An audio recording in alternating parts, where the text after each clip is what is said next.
Welcome back, everybody. It's Alex coming back at you with another video. And guess what? It is round 4 of this mock draft, and it's also Super Bowl Sunday. I had to make sure that this got out right before the Super Bowl because, you know, two picks flipping with teams that don't really compete for the same type of guys is definitely going to change the whole mock draft. Regardless, I want to start off with a clean slate tomorrow with having a nice new full draft roster as well as a new round 1. So stay tuned for that. Of course, if you guys are new, watch the first 3 rounds or watch any of these videos coming out. If you guys have a favorite team, drop it down in the comment section below. I'm going to be having a Bengals as well as a Rams offseason rebuild come out tonight right after the game. Well, hopefully right after the game. I have to make sure that the draft order is updated, but you guys know the deal. You guys love those mock drafts and the offseason rebuilds as it is. Let's continue with this video right here, though. Starting off with number 104. I've been playing around with the position, seeing who's available. And the Jaguars, honestly, I still think they could go tight end. They traded for another tight end, and I'm bugging on his name, Dan Arnold. And they actually gave away a first-round corner. So they got Dan Arnold in a third and lost their first-round cornerback. So that really sucks because I like C.J. Henderson a lot. I would still look at someone like Jeremy Ruckert. He actually is a lot worse than what I originally thought. My initial scouting of him was incorrect. And I'm always willing to say I'm incorrect where I am because honestly, you see a couple of things, you watch it over a couple of games, and then you see how they develop. And I think that Jeremy Ruckert is kind of regressed. You know, I thought that he was much better of a blocking threat than he honestly was, and he's not good. So I don't really know what Jeremy Ruckert really does that well, and he didn't produce the level that I'd want. So for me, I don't think I'd be going that route. If I'm going to go tight end, I'm going to go Jake Ferguson or Grant Calcaterra at this point, just because you get a receiving weapon. But we already did that, which I do like a lot. We could go corner because surprisingly, I actually was alerted about this. We pretty much have 2 starting caliber corners on the team, and that's going to be Shaq Griffin as well as Tyson Campbell. And well, not 2 starting caliber, but 2 guys who should be starting on any roster in the league. And honestly, Tyson Campbell still needs some development. He was one of my guys last year. So I'd still look at guys like Mario Goodrich here who have shown some really good things in their time. Caleb Evans, he has his flashes. Jack Jones, he's old, so you can look at that. Jermaine Waller as well. But I would just rather fortify the interior. So for the edge group, I want to see who we got before because you guys have brought this up before. You guys haven't. You guys have want a recap. And honestly, as time goes on over the summer, I'm going to start developing that into it. We're going to start using OBS, so then you guys get to see an overlay where you guys get to see the progress of how these drafts have been going. We got Jalen Tolbert and Logan Hall here, so we actually do have somebody on the interior already. But that doesn't mean Phidarian Mathis has to be left out of this equation. You have to go best player available. I'm going to go Phidarian here. Bolster that interior even more because you're in a division with Derrick Henry, Jonathan Taylor. So, and then I think we got Isaiah Spiller or something for the Texans. So you're in a division with some pretty good running backs. You have to make sure you can stuff the run. Logan Hall, Phidarian Mathis, 2 really good guys who can be all around defenders for your squad. 105 with the Browns. We traded back here, and I think that was to have a team move up and get a quarterback or something. Maybe we acquired this in a trade elsewhere. But at this point, I would definitely be looking. I would actually want to look at the offensive line because I know the depth isn't that good. And I look at guys like Thayer Mumford who can play tackle or guard, Ed Ingram, who's a really good guard. And those guys get me excited. So unfortunately, I wish you could click the team. Like it used to be where you could click the team and you get to see everybody they've drafted. But, TDN's going to TDN. I'm actually going to go Ed Ingram here out of LSU. You can never go wrong going offensive line. That is the right move for the Browns. Now, with the Panthers, honestly, the more I think about it, the more I regret going Derek Stingley for this team. So there you go. See, I am willing to admit that I messed up here and there. But I would definitely be looking at a tackle. At this point, I just don't know if any of them are going to be an upgrade over Brady Christensen at quarterback. At interior offensive line, though, you got Dylan Parham. He's been getting a lot of hype. I'm not as high on him, but this is a range that I could see him going. Thayer Mumford, he to me definitely should be in this category. The guards were not good all season either. So I'd rather replace a bum guard than a developing rookie tackle guard hybrid. So Thayer Mumford should be able to fit in there. And I think his versatility brings a lot to love here. Also, I think this team has Michael Jordan. So they have shown some love to Ohio State in the past. Obviously, they didn't draft him. That was to Cincinnati Bengals. But Thayer Mumford has that tackle versatility, played at a very high level at left tackle, actually. So you can see a battle there for the guard tackle hybrids between Thayer Mumford and Brady Christensen. Round 4, Jesus, 107 with the Seahawks. So this team needs a corner like it's nobody's business. Alontae Taylor's solid, but I'm going to go Mario Goodrich all the way. I just wasn't that big of a fan of Alontae Taylor, and I think Mario Goodrich has probably the best chance of succeeding out of all of these guys. So I'm pretty happy about that. For the Ravens, I want to see which tackle we got. I always keep bugging out on what tackle the Ravens get. They might have got, so they got Perrion Winfrey here. I'm checking the rounds before, as well as David Ojabo. So those guys seem to make sense for this roster, those two. And in the third round, I know obviously we got Cam Taylor-Britt, and it says we got offensive tackle. So there we go. Abraham Lucas. There we go. So I think that's a good place to be. We still could go Dylan Parham here. We could. Definitely a guy who I could see go into this team. I'm actually going to go Andrew Stuber here. He was a guy who played like center and guard at the Senior Bowl, and I think he fits as like a center guard hybrid. This team is looking for a center, and the guard situation, it's always nice to have that versatility. This is the team that's going to maximize Andrew Stuber's potential. I do like him to this team in the 4th. Any other team, I'd say 5th or 6th, but I think that the ceiling is too good on Stuber to not go to the Ravens at this point. 109. So the Texans have a lot of corners and safeties up for contract, right? So I would definitely be looking in this range. And did we already draft? Like Verone McKinley is probably the guy I'm going to draft here. But I'm just seeing, we already got Nick Cross. Did we already get Wanye? And we got Kirby Joseph in here. Did we get Wanye Thomas yet? All right, I think his name's Wanye Thomas. Did we actually? Wow, that's actually awesome. I love Wanye. So, seeing him go, he must have been right in front of my eyes. I just didn't see it. There you go, Wanye Thomas. Yeah, I mean, that's probably the guy who I would take. I don't think there's any other safeties I would take right now besides Verone McKinley. And that probably is where I'm going to go. So we're going to go Verone McKinley out of Oregon. He's a redshirt sophomore, is he not? Yeah, I mean, the guy's young. I don't know why the hell he would declare. It just doesn't make sense. That being said, if you decide to go back and come out next year, it would probably be worse for him. But, with how terrible the safety class is, which there are some gems in there, this is a good spot for him to go. Number 110 with New York Giants. I could definitely see them going with like another edge prospect here. So we went linebacker, interior offensive line, and offensive tackle, which I think we're Trevor Penning. We got Nakobe Dean as well as my favorite offensive lineman in the draft, not named Evan Neal, Tyler Linderbaum.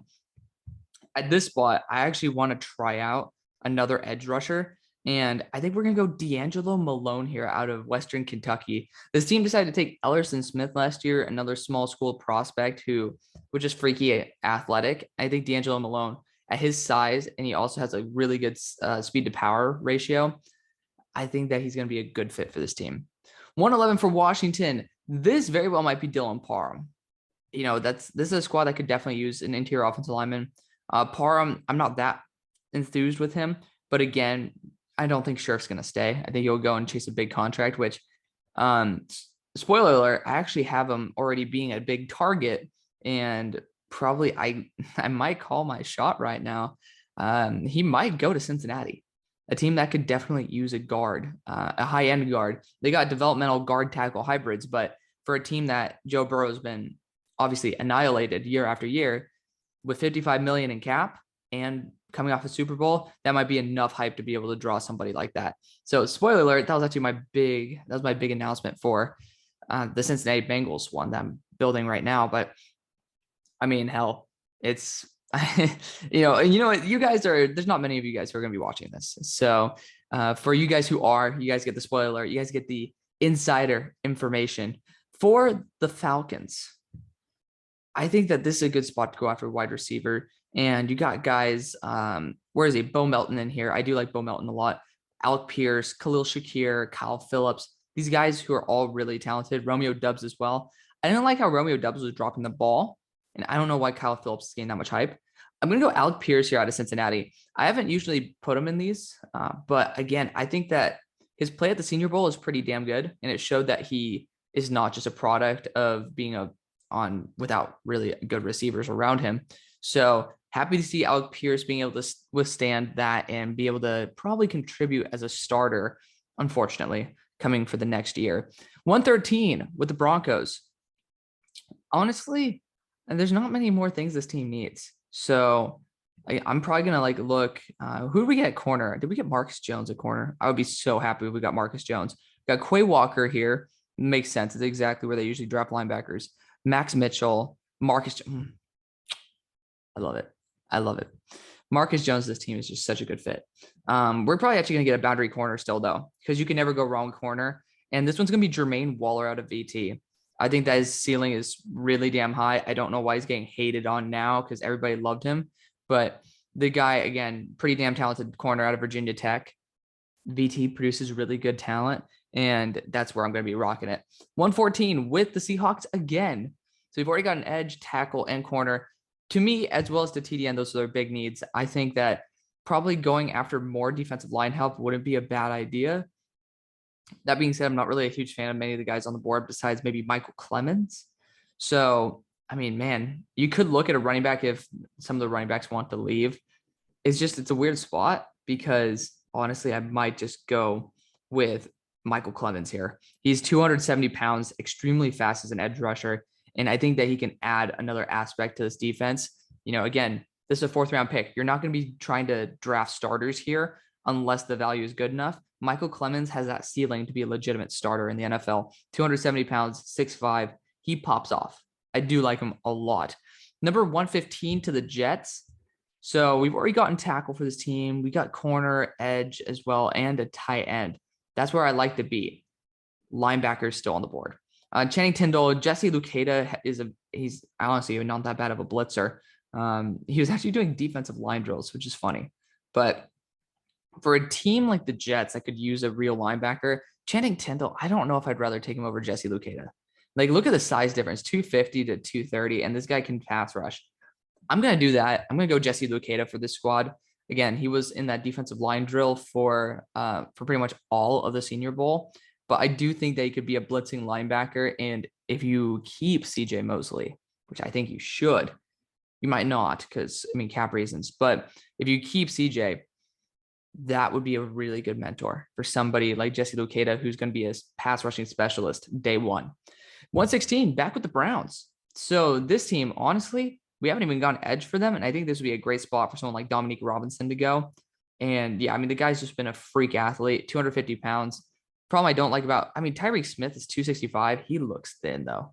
I don't know what his official weight was, but Dominique Robinson just flashed a little bit more than Tyreek. Tyreek seemed to be able to be pushed off his angle enough that Dominique has had some pretty dominant wins. That being said, I love Tyreek Smith. I've been a fan of him since what was it last year's draft? Is he just a true senior? He is a true senior. So since last year's draft, I've been a big fan of him. I had him as a 3rd rounder last year. He's going to be probably in this territory this year. So, it's not like he hurt his draft stock or anything. Just it's a really good class. So yeah, for the Ravens again, I think this would be a good time to look at a tight end or a wide receiver. And honestly, Kyle Phillips does kind of feel like a guy that the Baltimore Ravens would go after. Just again, I want to get someone who can be big and go up for it. I'm going to go Romeo Doubs here out of Nevada. Somebody who's a more bigger body. I think he's 6'2". Yeah, 6'2" guy. As long as he catches the ball, I think he'll be perfectly fine. Honestly, I think he'll be able to contribute on this roster. Again, not that many larger targets on here. And for someone who is not precise like Lamar Jackson, I think that going after Romeo Doubs would be a very good thing to maximize that accuracy / precision deficiency.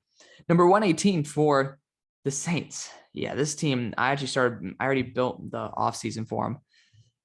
It's not going to be fun. It's not, because there's a lot of guys that I could really see being cut on this roster. Honestly, they said that they're trying to retain Michael Thomas. I highly doubt it. Honestly, with his big cap hit, with being 70 million under the cap, they're about to get totally ramrodded. That being said, I'm going to be going Justin Ross here out of Clemson. I think that potential is way too good. And this is this perfect spot to just say, hey, screw it. Let's take it. Let's roll with it.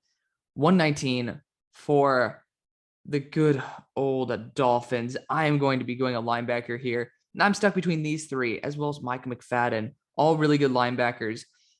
Terrell Bernard is actually pretty good, though. I do like him. Again, that's the only problem right there. Look at it, 222. He's like a safety linebacker hybrid. Jack Sanborn popped off to me as well. Obviously, he was like the partner in crime to Leo Chenal, who we had going earlier. Channing Tindall is really good too, though. We're going to go Channing Tindall here out of Georgia. Again, this is a team that tried to trade for, what is his name? He was from, I think it's Bernard McKinney from the Texans, had the start of the year, cut him, and I think he's on the Giants right now. So, I mean, I think this is a team that has already shown their hand at wanting to get a linebacker. It's a good spot for him. For the Colts, this team is just not in a very good spot overall. I'd be going after Tyreek Smith. I don't think they need edge rusher as much as people say they do, but again, best player available. Tyreek Smith's going to be a very good situational pass rusher. Could develop into a full-time dude. 121 for the Chargers. Now, this team, I could see them going a plethora of routes. One of those being tight end. Because, again, there are some really good guys here. Everybody's saying they're going to bring back Parham. They could. They definitely could. And, I mean, that wouldn't be a bad idea. That being said, I don't think you want to give him a long-term contract, and this is a way to get a cheaper long-term contract. With all being said, I'm going to go Jack Sanborn here out of Wisconsin. I don't think the linebacker situation is secure by any stretch of the imagination. And sometimes Sanborn looked better than Chenal. So I'm actually going to do an in-depth scouting report on Jack Sanborn because he really did pop off to me. I do like him a lot. 122 for the Eagles. I think, I think we got to go running back here. We do. So only Brian Robinson's the perfect guy for this team. I don't know if he goes in the fourth, though. He probably falls a little bit because he is a bit older. But again, he is so talented. Like, Brian Robinson's perfect for what you want in a one-year running back, which in the fourth round is exactly what you need. He's a guy who's a very much all-around type of running back. I think that it would be a good spot for him to go. Let's check out some other positions, though. We could see going after some positions like safety. I just don't think, again, anybody's really here. I've heard some good things about Tariq Carpenter, but honestly, nothing into the fourth round territory. So Leon O'Neal, another guy who I actually like quite a bit. I think that he could be a good day 3 steal. But with all being said, I mean, you could go a quarterback. I just don't see it happening. Bailey Zappi is on the board still, and I think this is a good zone for him to go. We're going to go Brian Robinson Jr. out of Alabama, though. I think it's a good spot.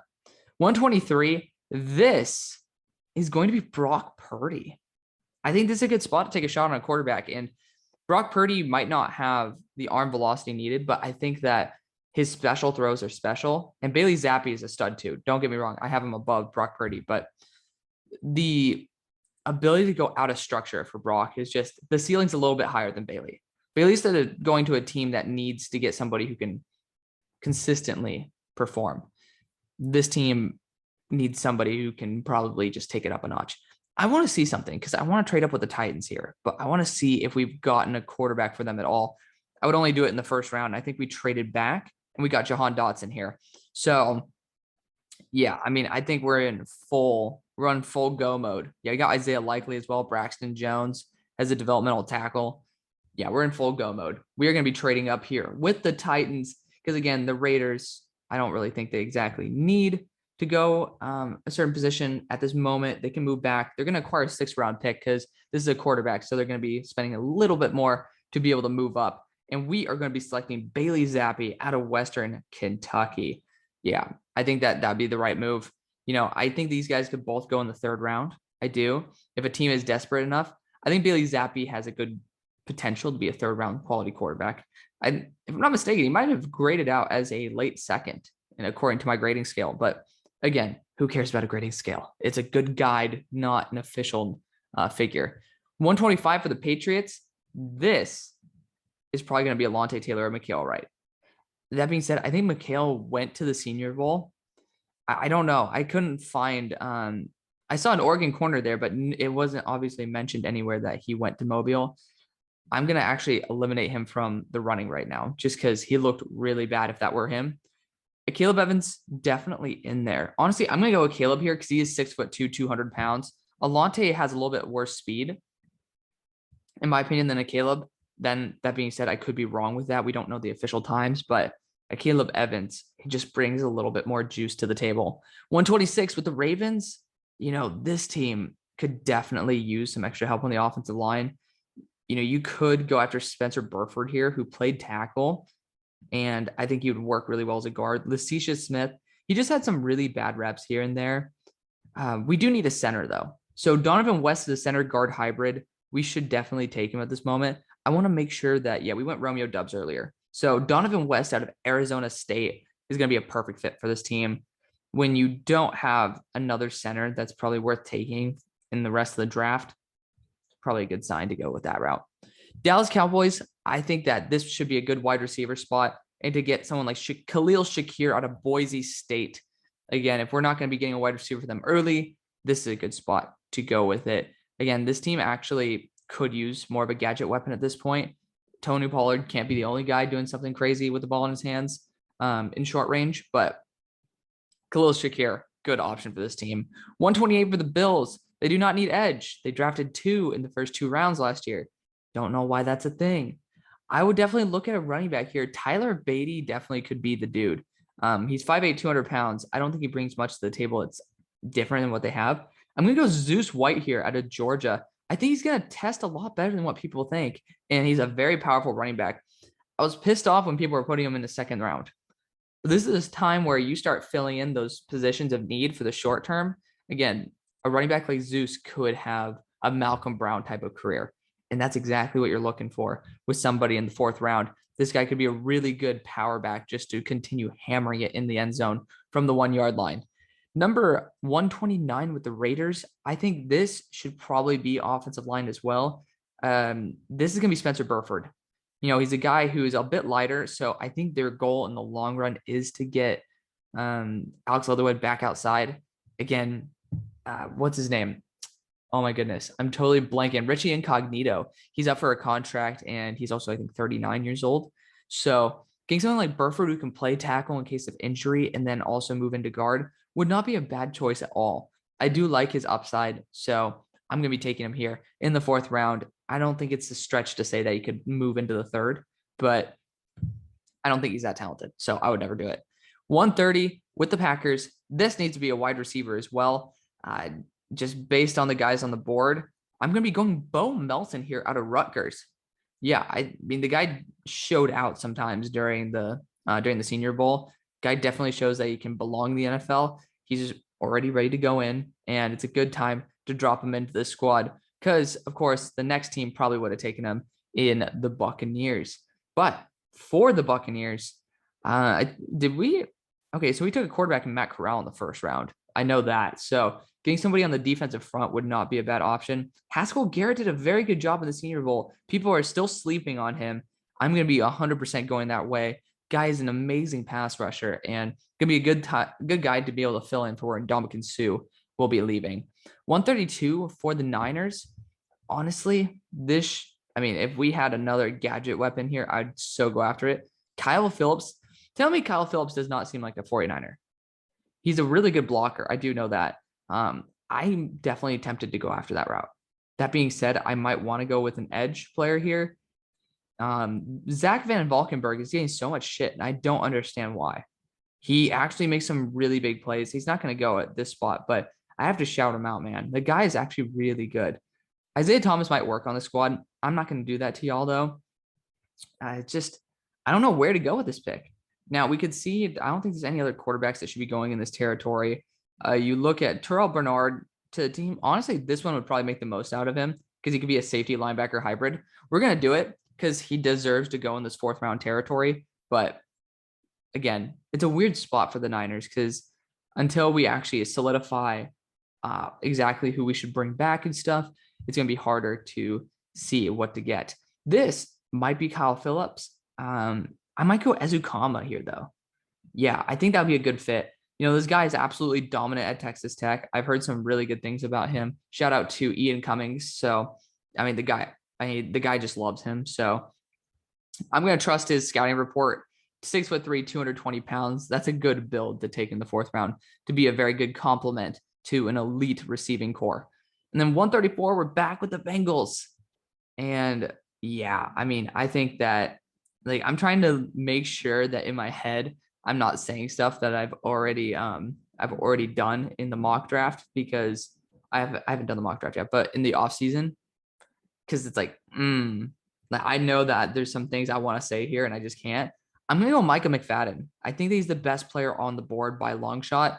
Guy's really good in coverage. He's a solid linebacker overall. People are shitting on him for no reason. Get him right there. Texans, this is going to be a corner, and this is going to be Alontae Taylor out of Tennessee, somebody who can definitely bring some form of high talent to the table. Again, a lot of corners are on one-year contracts for this team.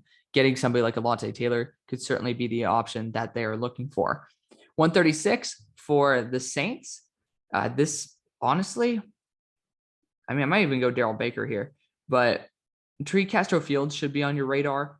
Edge-wise, I might just go Cade Hall or Isaiah Thomas. I'm happy to see Cade Hall isn't as high as people were originally putting him. How interesting. We got another Tagovailoa here.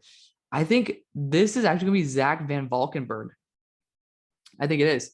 The guy is just so developmental. It's an edge out of Iowa who's really productive. I like him a lot. I don't know why people aren't talking about him. Really good player. For the Steelers, this actually might be Mikael Wright. Honestly, our secondary is kind of shit as it is. So taking a shot on somebody who was originally projected to be an early 2, not a bad thing. Not a bad thing at all. For the Ravens, you know what? Screw it. We're going to go tight end here. We're going to go Jeremy Ruckert, somebody who could definitely turn out to be the best version of himself on this roster. I'm 100% excited for that. Packers, did we already go offensive line? We did not. So it's time. Rasheed Walker, I don't like him at all. But, actually, I like Kellen Dyche, though. We're going to go Kellen Dyche. He's a solid tackle at ASU. I have him graded as a 4th rounder. Like, the guy brings a lot to the table. Just, I don't like his anchor that much. And that's going to be a little bit of an issue. But for a team like the Packers, he's going to be your best bet to actually perform well. So I like him there. 140 for the Ravens. I might even go another tackle here for them. You have so many 3rd-round picks. We're going to go Rasheed Walker out of Penn State. Again, you just take a guy who can sit down, develop, and be a swing tackle. That's going to be your best bet. And another team that you could be facing in the playoffs / Super Bowl, like the Rams, might have been looking for someone like that. Rams back on the clock. I think linebackers should be somebody they do target. Unfortunately, we have kind of just totally stripped everything that they could have went after. That's unfortunate. Corner-wise, I'm not really too happy with the guys on the board. I would still look at edge here. With Isaiah Thomas, I mean, he looked a lot better outside of Oklahoma's scheme, and I think that might have artificially raised his draft stock. So we're going to take him here. Again, a guy who can definitely develop into something. I don't think they can retain Von Miller with the cap, but it is what it is. 142 with the Titans. I think this is a good spot to, go best player available. And I think that's a running back, and getting somebody who can actually be a good pass catcher out of the backfield. Now, I'm thinking that is going to be Tyler Beatty, but let's just check it out. Let's check it out. Abram Smith deserves some respect. I love that guy. Ty Chandler should be this dude, though. He should be. But Tyler Beatty performed so well at the Senior Bowl that we're going to give him respect to end off the draft. That's going to be it, guys. Let me know what you guys think. Thank you guys so much for watching. See you guys on the far side. Peace.